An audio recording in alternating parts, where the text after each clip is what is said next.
Department of college education द्वारा संचालित जितने भी सरकारी महाविद्यालय हैं उसके अंदर प्रवेश की प्रक्रिया ऑनलाइन प्रारंभ हो चुकी है। तो जब प्रवेश की प्रक्रिया ऑनलाइन प्रारंभ हो चुकी है तो आप ऑनलाइन आवेदन करके जिस भी सरकारी महाविद्यालय के अंदर प्रवेश लेना चाहते हैं तो आप ऑनलाइन आवेदन कर सकते हैं। लेकिन ऑनलाइन आवेदन के दौरान बहुत सारे ऐसे बिंदु हैं जिसका ध्यान रखने की आपको जरूरत है।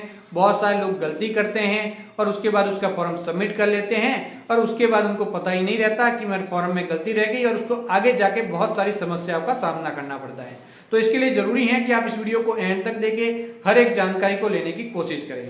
साथ ही साथ मैं आपको आवेदन करना बताऊं उससे पहले ही बता देता हूं कि आप अगर किसी सरकारी महाविद्यालय के अंदर प्रवेश लेना चाहते हैं तो आप एक से अधिक सरकारी महाविद्यालय के अंदर भी आवेदन कर सकते हैं। जो प्रोसेस करके बताने वाला हूं इसी प्रकार से आप 1, 2, 3 जितने भी सरकारी महाविद्यालय के अंदर प्रवेश लेना चाहते हैं तो उसके अंदर आप आवेदन कर सकते हैं। अगर आपके नंबर अधिक हैं तो आप पहले वाला जो कॉलेज सेलेक्ट कराएंगे उसके अंदर आपका प्रवेश हो जाएगा। अगर आपके परसेंटेज कम है तो आपके जो आगे बाद जो भी लेंगे उसके अंदर यहाँ पे जो आपका प्रवेश है वो कंफर्म हो जाता है। तो ज्यादा अगर महाविद्यालय लेंगे तो आपका प्रवेश मिलने की संभावना ज्यादा रहती है। तो आप ज्यादा से ज्यादा फॉर्म भर सकते हैं आपके आसपास के महाविद्यालय के अंदर।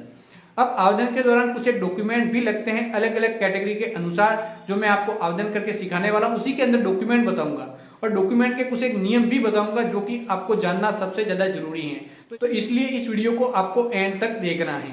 तो जो प्रोसेस मैं करके बताने वाला हूँ जिसके अंदर बीए हो गया, बीएससी हो गया, बीकॉम हो गया या इसी प्रकार से अंडर ग्रेजुएट जितने भी कोर्स हैं उन सभी के अंदर यही प्रोसेस फॉलो करके आपको आवेदन करना है। एडमिशन फॉर्म भरने के लिए ई मित्र कियोस्क पोर्टल पे लॉगिन हो जाने के बाद यूटिलिटी टाइप सर्विस पे आपको क्लिक करना है। यहाँ पे आपको टाइप करना है DCE, उसके बाद DCE online admission form filling service का चयन करना है। उसके बाद ओके बटन दबाना है और आप डिपार्टमेंट ऑफ कॉलेज एजुकेशन विभाग के पोर्टल पे आ जाएंगे। इस पोर्टल पे आने के बाद यहाँ पे आवेदन करने के लिए दोस्तों देख सकते हैं UG PG कोर्स के लिए आवेदन है। तो यहाँ पे UG के लिए ये वाला ऑप्शन है, आप जस्ट यहाँ पे क्लिक करेंगे। यहाँ पे क्लिक करने के बाद कौन से डिस्ट्रिक्ट की कॉलेज के अंदर से आवेदन करना है उस डिस्ट्रिक्ट का लेना है। उस डिस्ट्रिक्ट की सभी कॉलेज आ जाएगी। जिस कॉलेज से एडमिशन फॉर्म भरना है उस कॉलेज के नाम के ऊपर जस्ट आप क्लिक करेंगे। जैसे ही नाम के ऊपर क्लिक करेंगे अगली वाली डिटेल ओपन हो जाएगी। तो यहाँ पे देख सकते हैं कंप्लीट लिस्ट है, मैं यहाँ पे क्लिक करता हूँ। उसके बाद दोस्तों देख सकते हैं अगर आप राजस्थान के मूल निवासी हैं तो यस लेंगे, अगर नहीं है तो नो लेके आधार कार्ड से डिटेल ओपन करेंगे, अगर हैं तो यस लेंगे और यहाँ पे जन आधार कार्ड संख्या दर्ज करनी है। यहाँ पे जन आधार कार्ड संख्या दर्ज करने के बाद गेट डिटेल पे क्लिक करना है। जन आधार कार्ड के अंदर जितने भी सदस्य हैं दिखाई देंगे, जिसका फॉर्म भरना है उसके आगे वाले पॉइंटर पे जस्ट आपको क्लिक करना है। उसके बाद एक OTP नंबर भेजे जाएंगे जो कि मोबाइल फ़ोन नंबर लिंक होंगे प्रोफाइल के साथ जन आधार कार्ड के अंदर, तो वह OTP नंबर यहाँ पे डालेंगे। OTP नंबर नहीं आता तो जन आधार कार्ड को अपडेट करके यहाँ पे मोबाइल फ़ोन नंबर आप बदल सकते हैं। उसके बाद जैसे ही OTP नंबर डालें यहाँ पे क्लिक किया, वेरिफिकेशन हो जाएगा। उसके बाद आपने जो भी 12th क्लास पास की है, राजस्थान बोर्ड से की है, CBSE बोर्ड से की है, ITI की है या फिर कोई पॉलीटेक्निक डिप्लोमा किया है या फिर अदर हैं कोई कोर्स जैसे कि, तो वो आप ले लेंगे। तो ज़्यादातर RBSE बोर्ड से होते हैं तो मैं इस वाले ऑप्शन का चयन करता हूँ। फिर यहाँ पे रोल नंबर डालने हैं स्टूडेंट के जो कि 12th क्लास के थे, RBSE बोर्ड अगर आपने लिया है तो। उसके बाद एप्लीकेंट का नाम लिखना है यहाँ पे, जो फर्स्ट अल्फ़ाबेट होता है नाम का वो, और फिर पिताजी का फर्स्ट अल्फ़ाबेट लेना है। उसके बाद कौन से ईयर का आवेदन है वो लेना है और यहाँ पे जो कैप्चा कोड है वो दर्ज करने हैं जो भी आप स्क्रीन पे देख सकते हैं। फिर गेट डिटेल पे क्लिक करना है। यहाँ पे 12th की कंप्लीट डिटेल आ जाएगी, जितने भी नंबर आए उसकी जांच करेंगे, डिटेल सही हैं तो यस प्रेस करेंगे। यहाँ पे जन आधार कार्ड से डिटेल ले लेता है और 12th की जो भी डिटेल है उसके अकॉर्डिंग आधी डिटेल ले लेता है, आधी जन आधार कार्ड से डिटेल ले लेता है। आप ओनली उसकी जांच करेंगे। यहाँ पे देख सकते हैं मोबाइल फ़ोन नंबर ले लिए, ईमेल ID यहाँ पे नहीं लेता तो ईमेल ID आप यहाँ पे डाल देंगे। उसके बाद वोटर ID कार्ड नंबर डालना चाहते हैं तो 2.8 वाले भाग के अंदर डाल सकते हैं, वरना फिर इसे ब्लैंक भी आप रहने दे सकते हैं। उसके बाद आधार कार्ड, जन आधार कार्ड वगैरह आ जाएगा। जाति की कैटेगरी भी जन आधार कार्ड से यहाँ पे ले लेता है, नहीं लेता तो आप इसे फिलअप कर सकते हैं। उसके बाद जाति क्या है वो आप ओनली टाइप करेंगे। SC हैं तो SC से संबंधित, OBC हैं तो यहाँ पे क्रिमिनल और नॉन क्रिमिनल का ऑप्शन आएगा और कौन सी दिनांक को जाति प्रमाण पत्र बना हुआ है वह डिटेल भी आएगी तो उसको भरेंगे OBC के लिए। SC के लिए आपको ये भरने की जरूरत नहीं पड़ेगी। अगर कोई दिव्यांग है तो यहाँ पे यस लेना है और ये जरूर लेना है। अगर कोई दिव्यांग है तो उसको एक्स्ट्रा बेनिफिट यहाँ पे दिया जाएगा, नहीं है तो आप नो ले लेंगे। उसके बाद दोस्तों देख सकते हैं अगर इस वाली कैटेगरी के अवार्ड ऑफ डिफेंस वगैरह के हैं कोई भी तो वो आप ले लेंगे, अगर नहीं है तो आप यहाँ पे नो ले लेंगे। उसके बाद अगर कोई बीपीएल फैमिली से हैं तो यस ज़रूर लेना है यहाँ पे इस वाले भाग के अंदर। अगर बीपीएल फैमिली से नहीं है तो नो लेना है, इस बात का ध्यान रखना है। अब दोस्तों जो कश्मीरी पंडित वगैरह जो माइग्रेट होकर आए कश्मीर से, उस कैटेगरी से कोई बिलोंग करता है तो यस लेना है, और उससे संबंधित आपके पास प्रमाण पत्र भी होना चाहिए। अगर नहीं है तो नो ले लेंगे। अगर आसाम से आए हैं तो आसाम है तो यस लेंगे, वरना फिर नो लेंगे। गवर्नमेंट एम्प्लॉय हैं, स्टेट गवर्नमेंट एम्प्लॉय हैं तो यस लेना है यहाँ पे। अगर नहीं है तो आप यहाँ पे नो ले लेंगे। तो ये यस नो ध्यानपूर्वक आपको बढ़ने हैं। कोविड-19 से परिवार के फादर मदर या हस्बैंड की मृत्यु हुई है तो यस, वरना फिर नो लेंगे। उसके बाद आप आगे बढ़ेंगे और यहाँ पे एड्रेस भरना है तो इंडियन लेंगे सबसे पहले। उसके बाद यहाँ पे आपको लेना है स्टेट, आप राजस्थान से हैं तो यस लेना है, नहीं है तो नो लेना है।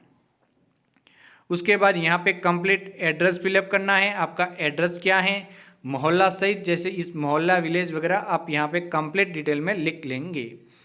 फिर यहाँ पे स्टेट, फिर डिस्ट्रिक्ट, फिर तहसील और फिर पिन कोड, एक एक करके ये डिटेल आप फिलअप करेंगे। ये डिस्ट्रिक्ट लिया, उसके बाद यहाँ पे आप तहसील लेंगे और अंत में यहाँ पे पिन कोड दर्ज करेंगे। अब यहाँ पे ये एड्रेस आपने जो प्रेजेंट एड्रेस हैं ये भरा है, और अब प्रेजेंट एड्रेस और परमानेंट एड्रेस, ये प्रेजेंट और परमानेंट सेम है तो कॉपी करेंगे, ये भी फिलअप हो जाएगा। अलग हैं तो अलग से फिलअप करेंगे। अब अगर आप बोनस मार्क के लिए आवेदन करना चाहते हैं और आप एलिजिबल हैं तो यहाँ पे यस आपको ज़रूर लेना है। बहुत सारे लोग यस नहीं लेते, तो यहाँ पे ज़रूर लेना है अगर एलिजिबल है। अगर एलिजिबल नहीं है तो नो लेना है।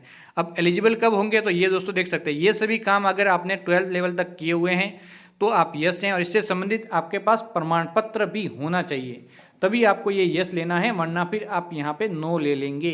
जैसे एनसीसी, एनएसएस, स्पोर्ट्स कोटा वगैरह हैं तो इससे संबंधित अगर हैं तो आप ले लेंगे, अगर नहीं है तो आपको यहाँ पे नो ले लेना है। उसके बाद यहाँ पे 10th क्लास की कंप्लीट डिटेल फिलअप करनी है। कौन सा बोर्ड था, रोल नंबर लिखेंगे, नेम ऑफ स्कूल, कौन से स्कूल से किया है, ये आपकी अंक तालिका जो 10वीं की होती हैं उसके ऊपर स्कूल्स का नाम होता है, वहाँ से देख के लिख लेंगे। फिर उसके बाद आप लिखेंगे कि कौन से ईयर के अंदर 10th क्लास आपने क्लियर की है। यहाँ पे आपको ध्यानपूर्वक डिटेल बननी है, वरना आगे जाके आपको समस्याएं आ सकती हैं। तो यहाँ पे आपने ले लिया, फिर आप ईयर लेंगे, कौन से ईयर को आपने कंप्लीट किया, ये भी अंक तालिका के ऊपर अंकित होता है। कितने में से टोटल नंबर थे वो आप यहाँ पे लेंगे, और कितने नंबर आपके आए थे। तो ये अगर सही लेंगे तो प्रतिशत आपके आ जाएंगे, जिसकी जाँच करेंगे, और यहाँ पे पास आप ले लेंगे। इसी प्रकार से यहाँ के 12th की डिटेल आदि तो आ जाती हैं, आप ओनली स्कूल का नाम डालेंगे, फैकल्टी नहीं आई तो वो डाल के यहाँ पे पास आप ले लेंगे। उसके बाद दोस्तों देख सकते हो कंपल्सरी सब्जेक्ट जो आपने लिए थे 12th के अंदर वो आप यहाँ पे लिख लेंगे। तो कुल 3 सब्जेक्ट आपको लेने हैं जो भी आपके सब्जेक्ट थे। तो यहाँ पे कंप्लीट लिस्ट हैं जो 12th के अंदर होती हैं, तो इसमें से जो जो आपका सब्जेक्ट है उन सब्जेक्ट को एक एक करके आप ले लेंगे। तो ये फर्स्ट सब्जेक्ट मैंने लिया 12th लेवल पे, फिर मैं सेकंड लेता हूँ और उसके बाद मैं थर्ड ले लूँगा। तो इस प्रकार से आप एक एक करके सब्जेक्ट यहाँ पे ले लेंगे। ये सब्जेक्ट लेने के बाद आप आगे बढ़ेंगे, और अब आप कौन से कोर्स के अंदर आवेदन करना चाहते हैं, जिस कॉलेज के अंदर से आप आवेदन कर रहे हैं, तो यहाँ पे देख सकते हैं ये जो कंपलसरी सब्जेक्ट था उसका ऑप्शन था दोस्तों, देख सकते हैं सीनियर सेकेंडरी लेवल पे। अब दोस्तों यहाँ पे आप कोर्स लेंगे बीए, बीकॉम, बीएससी के अंदर 2 ऑप्शन मिलते हैं, तो जो भी कोर्स है वो ले लेंगे। उसके बाद आप आगे बढ़ेंगे और जो यूनिवर्सिटी और कॉलेज के अकॉर्डिंग यहाँ पे कुछ एक सब्जेक्ट आ जाएंगे जो आपको लेने ही लेने हैं। इसके अंदर कोई ऑप्शन आए सब्जेक्ट लेने का तो उस ऑप्शन के अंदर से जो भी आप सब्जेक्ट लेना चाहते हैं वो आप यहाँ पे ले लेंगे। अलग अलग यूनिवर्सिटी के अंदर अलग अलग सब्जेक्ट होते हैं, तो वो उसके अकॉर्डिंग यहाँ पे शो होंगे या फिर कॉलेज के अकॉर्डिंग। उसके बाद यहाँ पे कुछ एक सब्जेक्ट आपको सिलेक्ट करने हैं आपके कोर्स के अकॉर्डिंग। तो यहाँ पे कॉम्बिनेशन सिलेक्ट करने हैं जो आप कम से कम 3 और अधिकतम 7 कर सकते हैं। तो यहाँ पे आपको अलग अलग प्रकार से अगर ज़्यादा सब्जेक्ट है तो 5 करने होंगे कॉम्बिनेशन। तो यहाँ पे सबसे पहले आप वो कॉम्बिनेशन ऐड करेंगे जो कि आपको कॉलेज में लेना है। तो दोस्तों देख सकते हैं ये एक ऐड हो चुका है।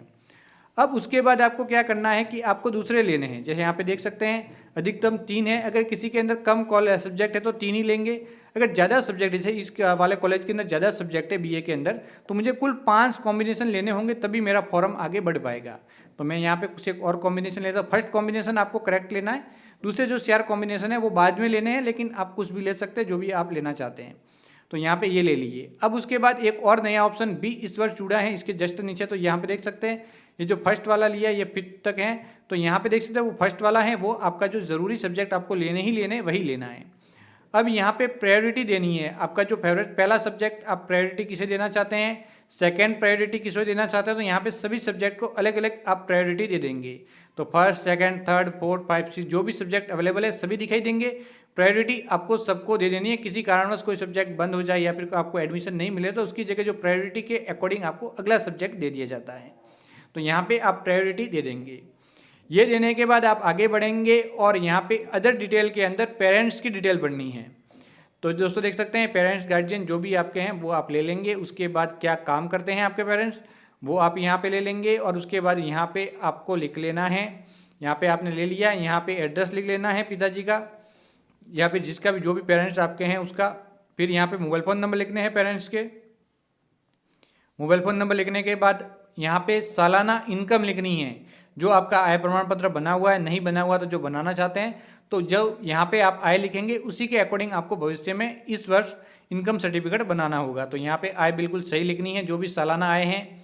फिर यहाँ पे family status, non income tax payer या फिर टैक्स पेयर जो भी आ रहा है वो आप ले लेंगे आपको अकॉर्डिंग जिसके अंदर आप एलिजिबल हैं। उसके बाद आप नॉमिनी किसे नॉमिनेट करना चाहते हैं इंश्योरेंस पॉलिसी के अंदर, फादर, मदर या फिर अदर, तो वो आप डाल देंगे। उसके बाद आप आगे बढ़ेंगे। ये वाला भाग है यहाँ पे आपको लेना ही लेना है।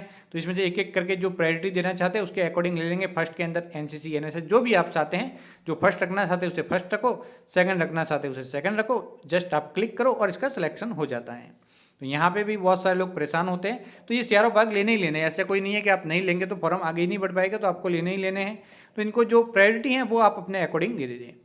उसके बाद यहाँ पे आगे हैं जो पब्लिक ट्रांसपोर्ट होते हैं कॉलेज जाने के लिए जिसका आप इस्तेमाल करेंगे रोडवेज वगैरह से, तो उसके अंदर जो कंस्ट्रक्शन मिलता है वो आप लेना चाहते हैं तो यस करना, नहीं लेना चाहते तो नो करना है।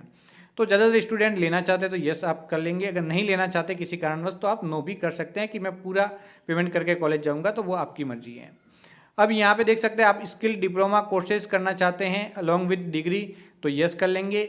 इसी प्रकार से यहाँ पे फ्री मॉक कोर्स करना चाहते हैं तो यस, वरना फिर नो।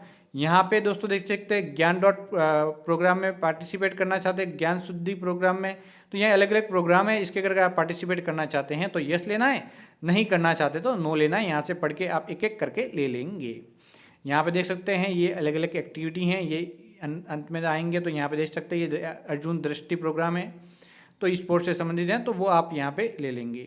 उसके बाद bank detail Jan Aadhaar card से ले लेता है। अगर bank detail Jan Aadhaar card से नहीं लेता तो आप यहाँ पे बैंक अकाउंट नंबर डालेंगे, फिर बैंक अकाउंट होल्डर का नाम, बैंक का नाम लिखेंगे और एक एक करके डिटेल भर लेंगे। उसके बाद यहाँ पे एक एक करके आप डॉक्यूमेंट अपलोड करने होंगे। तो दोस्तों देख सकते हैं सबसे पहले पासपोर्ट साइज फ़ोटो अपलोड करना है जो कि लेटेस्ट हो, आपका पुराना आप नहीं करेंगे, जिसकी कम से कम अधिक 150 से 100 KB के बीच में होना चाहिए। उसके बाद जो फोटो है वो 50 KB से अधिक और 100 KB से कम होना चाहिए। सिग्नेचर तो सेकंड वाले में सिग्नेचर लेंगे, थर्ड में बैंक पासबुक लेंगे, आपके कुछ और ऑप्शन बता रहा है तो वो लेंगे। तो एक एक करके जो भी डॉक्यूमेंट बता रहे हैं वो अपलोड करेंगे। अंत में यहाँ पे कास्ट ले लेंगे। तो कास्ट के अंदर अलग अलग कैटेगरी, जैसे SC ST का मैंने कास्ट डाल दिया, OBC का है तो OBC का डालेंगे, आय मांग रहा है तो आय डालेंगे, दिव्यांग है तो दिव्यांग प्रमाण पत्र डालेंगे। तो ये अलग अलग यहाँ पे डॉक्यूमेंट मांगे जा सकते हैं। अगर आपने जो अलग अलग कैटेगरी ली हैं, जैसे NCC NSS लिया है बोनस मार्क के लिए, तो वो प्रमाण पत्र भी मांगा जाएगा। जनरल होने पे यहाँ पे अलग अलग शपथ पत्र भी मांगे जाएंगे। तो जो जो डॉक्यूमेंट यहाँ पे बता रहे हैं वह सभी एक एक करके अपलोड करेंगे। कास्ट सर्टिफिकेट अगर OBC का 3 वर्ष से पुराना है तो एक शपथ पत्र लगता है, तो वो भी आप यहाँ पे बना के अपलोड करेंगे। शपथ पत्र का फॉर्मेट इसी वीडियो के नीचे जो लिंक है वहाँ पे जो फॉर्म होते हैं वहाँ पे आप देखेंगे तो आपको ये शपथ पत्र का लिंक आपको मिल जाएगा। उसे डाउनलोड करके कंप्लीट फिलअप करके अपलोड आप कर लेंगे। उसके बाद दोस्तों देख सकते हैं अंत में आप आ जाएंगे। फिर यहाँ पे अंत में आने के बाद दोस्तों देख सकते हैं यहाँ पे कंप्लीट डिटेल हैं। तो अंत में आप जस्ट यहाँ पे अगर कोई सजेशन देना चाहते हैं तो वो दे देंगे, वरना फिर यहाँ पे क्लिक करेंगे और जैसे ही आप यहाँ पे इसको कंप्लीट फिलअप करके एक बार फिर से एक बार जांच कर लेनी है। कभी भी बहुत बार क्या होता है कि हम जांच नहीं करते और कुछ एक डिटेल गलत रह जाती हैं। तो एक बार कंप्लीट जांच करेंगे, फिर सबमिट पे क्लिक करेंगे। जैसे ही सबमिट पे क्लिक करेंगे आपके ई-मित्र वॉलेट से टोकन कट जाएगा और आवेदन सबमिट हो जाएगा, जो कि 50 रुपये का टोकन यहाँ पे आपके ई-मित्र वॉलेट से कट हो जाएगा। और फिर आपको एप्लीकेशन ID मिल जाएगी जिसे आप पहले नोट करेंगे, उसके बाद ओके बटन प्रेस करेंगे। ओके बटन प्रेस करते ही इस प्रकार से आपको फॉर्म का प्रीव्यू दिखाई देगा। प्रिंट पे क्लिक करेंगे, इस प्रकार से प्रिंट प्रीव्यू दिखाई देगा। इसकी प्रिंट आउट निकाल के कस्टमर को दे देनी है और आपका आवेदन समाप्त हो जाएगा। अब अगर यही कस्टमर एक और फॉर्म भरना चाहता है एक अन्य कॉलेज से, तो कंटिन्यू फॉर्म पे क्लिक करके अगले वाला फॉर्म भी इसी प्रोसेस से भर सकते हैं। तो जिस जिस कॉलेज में आवेदन करना चाहते हैं वो सभी आवेदन आप कर लेंगे। अब आवेदन के बाद जब अगला प्रोसेस क्या होगा, तो आवेदन के बाद जैसे ही आवेदन कंप्लीट हो जाएंगे तो एक लिस्ट जारी होगी ऑनलाइन। तो उसके बाद यहाँ पे जो रिपोर्टिंग प्रपत्र हैं वो ऑनलाइन डाउनलोड करके कॉलेज में जाके स्टूडेंट रिपोर्टिंग करवाएगा और वहाँ पे उसका एडमिशन कंफर्म हो जाएगा। इसी प्रकार से अगर वेटिंग लिस्ट में है तो भी डॉक्यूमेंट वेरिफिकेशन कराएगा, तो किस्मत हुई तो वहाँ पर भी यहाँ पे एडमिशन कंफर्म हो जाएगा। तो इस प्रकार से ऑनलाइन आवेदन यहाँ पे सरकारी महाविद्यालय के अंदर प्रवेश लेने के लिए किया जा सकता है। जिस किसी ने भी इस वर्ष 12 दी हैं तो इस प्रोसेस को फॉलो करके आप आवेदन कर सकते हैं। जानकारी अच्छी लगी हो तो चैनल को सब्सक्राइब करके ऑल नोटिफिकेशन ऑन करना बिल्कुल ना भूलें, जिससे कि ऐसे ही और वीडियो सबसे पहले आप तक पहुँच सके। तो बाय बाय दोस्तों।